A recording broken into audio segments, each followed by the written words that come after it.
I'm Daniel Hunt, and I'm a certified legal specialist in estate planning, trust, and probate law. In this video, we'd like to review some of the duties that a successor trustee has to the beneficiaries of a trust after someone's passed away. A successor trustee is the person who has been named by a settlor or the creator of a trust to have the responsibilities to administer the trust after they've passed away. If you're married, this is typically a spouse. If you're single, this might be a trusted friend, family member, or maybe even a professional fiduciary. After a settlor has passed away, the successor trustee should reach out to an experienced trust attorney to get guidance on what to do to administer the trust. Most trust attorneys will offer a no-cost consultation to discuss the duties that you have and how to fulfill those. What responsibilities does a successor trustee have? Under the probate code in California, a successor trustee has several duties and responsibilities to the beneficiaries. If you don't abide by these duties and responsibilities, then you subject yourself to being removed as successor trustee and possibly money damages. In the probate code, as I mentioned, there are several, but here are just a few. The duty to deal impartially with beneficiaries. As a successor trustee, you cannot favor one beneficiary over another during the trust administration. The duty to make trust property productive. As a successor trustee, you have to make the trust property productive, meaning getting a reasonable rate of return with minimum risk given the circumstances. You also have a duty to keep trust property separate and identified. You should never commingle assets together with your personal funds and trust funds, and always keep the assets identified as trust funds.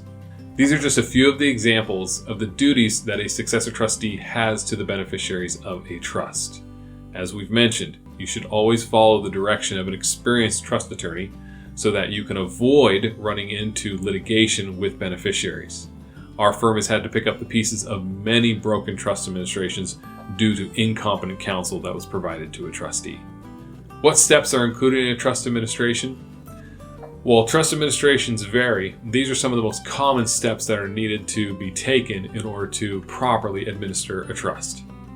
Lodging the will with the court, notifying creditors and potential creditors of the decedent's passing, notifying trust beneficiaries of the trust administration, creating an inventory of all assets of the estate and their value, taking control or title of the financial assets, paying debts belonging to the estate, selling or otherwise distributing trust assets, including real property, preparing state and or federal tax returns and any gift and estate tax returns and paying any taxes due. If a spouse has passed and was named in estate planning documents, updating the estate plan to name new successor trustees or agents. And finally, distributing the assets of the trust to the beneficiaries and accounting for all of your actions. How long does it take to administer a trust? Most trusts can be administered in 3 to 6 months, but some trusts may take longer if there's trust contests or property that needs to be sold and it's a slow real estate market, or if there's trust assets that weren't discovered before and have to be pulled into the trust through a court order.